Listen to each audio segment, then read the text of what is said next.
There are tons of anime video games out there. Are they any good? Yeah, there's a good handful that are worth your time. Naruto Storm series, Dragon Ball games are pretty solid, Xenoverse, Fighters, Budokai series. That's a rare bunch though. Anime video games aren't usually good. Jump Force, My Hero games, the recent JJK, they're always half-ass a cash grab. But what about anime about video games? Okay, there are tons of these. Here are your obvious answers. Animes about actual video game series, Pokemon, Danganronpa, Castlevania, Tekken Bloodline. On the other hand, there are way more anime inspired by video games. You know, animes about not real video games. Surprisingly, a lot of them are love stories or isekais or both. Oh, for my non-weebs out there, isekais transported to another world or literally other world. The obvious, Sword Art Online, Recovery of an MMO Junkie, Overlord, there's not a lack of them. Now this anime falls into that category, a not real video game, and it has some of the hypest moments this year. It has some sick ass characters, the world is interesting as hell, the fights are dope, the voice acting in both English and Japanese are fantastic, the character designs are top tier. Like, take a quick look at this character, his design is so fucking sick. The animation studio,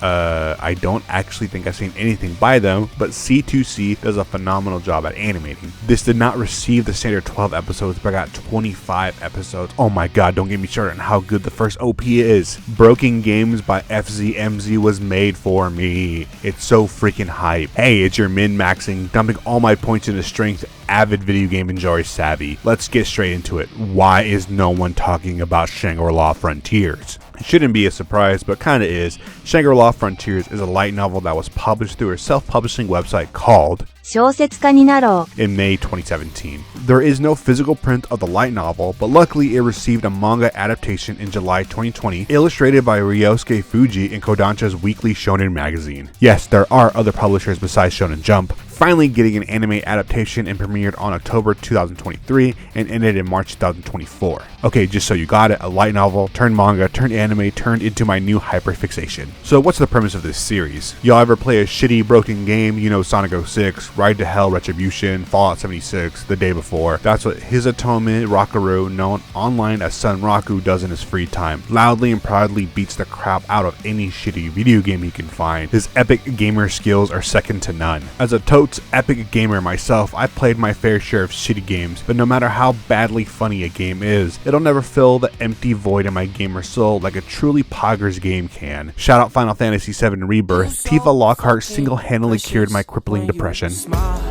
When Sunraku gets his hands on an actual good video game, he can finally see the beauty of a world that developers actually care about. Shangri-La Frontiers, also known as SLF, is a VR MMORPG. For my non-gamers, virtual reality, massively multiplayer online game, role-playing game. Try saying that 5 times. Oh, and it's also open world. Within a year, SLF totaled 30 million accounts. I'm assuming you need to buy the game to make an account. If this game was real, it would be tied for 24th place for best-selling video game of all time. That would put it head-to-head with games like Call of Duty Modern Warfare, Stardew Valley, and Diablo 3. That's if 30 million accounts equals units sold. Anyways, off topic. Unlike that trope of the main protagonist being stuck inside a video game and saving the world, or even falling in love, you know, the SAO types, Sunraku actually plays the game like a real gamer. That's where a majority of the story takes place, inside the world of the game. So upon booting the game, Sunraku is faced with one of the most time-consuming things in gaming, character creation. So of course he goes the nude option, aka no clothing, and opts to sell the clothing instead. Chooses the job class mercenary, and the most defining thing about him, a bird mask. Sunraku puts all his points in energy, stamina, tech, and most importantly luck. And that's a left, luck affects your crit rate and drop rate of items, so he's a luck-based class cannon. So if you haven't caught on, there is a lot of actual gaming mechanics in this anime. Another example would be weapons durability, which is similar to other games like Breath of the Wild and Tears of the Kingdom. Whenever he levels up, he gains access to new abilities and more points to dump into luck. So what's the story so far? You're just describing game mechanics instead of the anime. That's the thing with SLF as a game and an anime. We're learning alongside Sunraku. It's weirdly like watching a playthrough of a game. Yeah, it's anime as fuck, and some things wouldn't actually work in actual video games, but here's the cool part.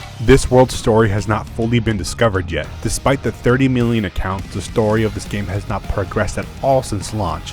It's currently sitting at 0%, so there's many unknown scenarios, monsters, and other mysteries to discover. Why? How? No idea. If this were a real video game, the story would have been spoiled like a week before release. People data mine the codes of games all the time to find upcoming content. Example being Fortnite and its always leaked seasons. Since Sunraku is more focused on getting stronger, aka grinding and fighting harder bosses, accidentally stumbles upon what is called Lycagon the Night Slayer, one of the 7 colossi. This game is super interesting since not much is known how, why, or even where these bosses spawn. Upon fighting, Sunraku accidentally meets a Lycagon's conditions, which is 1. The player must not receive damage for 5 minutes as a Vanguard class. 2. The player must not be killed by normally insta-kill attack. 3. The player must land enough crit hits without taking damage. Sunraku does not defeat Lycagon, but he is deemed a worthy foe and receives Lycagon's marking. It has its own unique effect. The player is branded with the mark and cannot equip anything over it, so Sunraku is stuck naked. Enemies lower level than the player will run, so think Repel from Pokemon. NPC gain special dialogue and stories and resistance to certain magic. Since Sunraku encountered a unique monster and got a unique marking,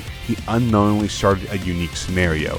He has been invited to Rabbituza, in which Sunraku begins a wholly unique side quest that not even the wiki of the game knows anything about. He meets this cute Vorpal bunny named Emil, who basically becomes Sunraku's party member, and introduces him to one of my favorite characters in this anime, the big boss himself, the giant Yakuza rabbit, the leader of Rabbituza, Vash. I said this at the start of the video, but look how fucking cool Vash is. Now that's the other thing that makes SLF very interesting and cool as hell. It uses military grade AI for some crazy, scary, realistic interactions. The NPCs will interact and treat the player character differently based on what the player has says or has accomplished. Example being Vash acknowledging Sunraku, fighting Lycagon, and takes a liking to him because of that. That's the thing I enjoy about this anime so much. He really is just playing the game. There isn't this high stake anywhere. The world isn't going to end. Characters aren't stuck, or if they die in the game, they die in real life. There isn't a mastermind villain to stop. It's truly Sunraku and his friends playing this sick ass game that I wish was real. Ultimately, the goal season 1 of SLF is pretty straightforward. Just play the game. Sunraku and the eventual party he creates with Pentagon and Okatsu is to defeat one of the 7 colossi.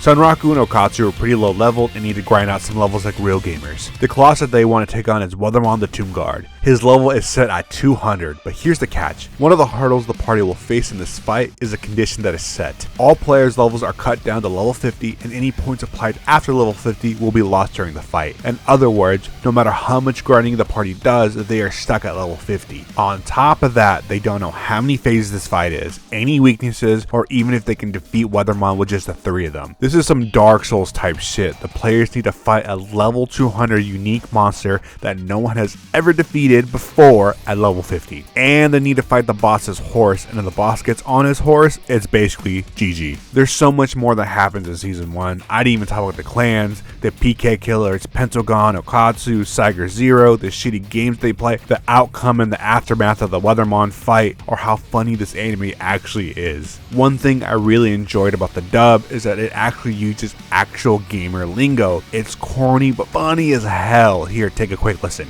Poggers.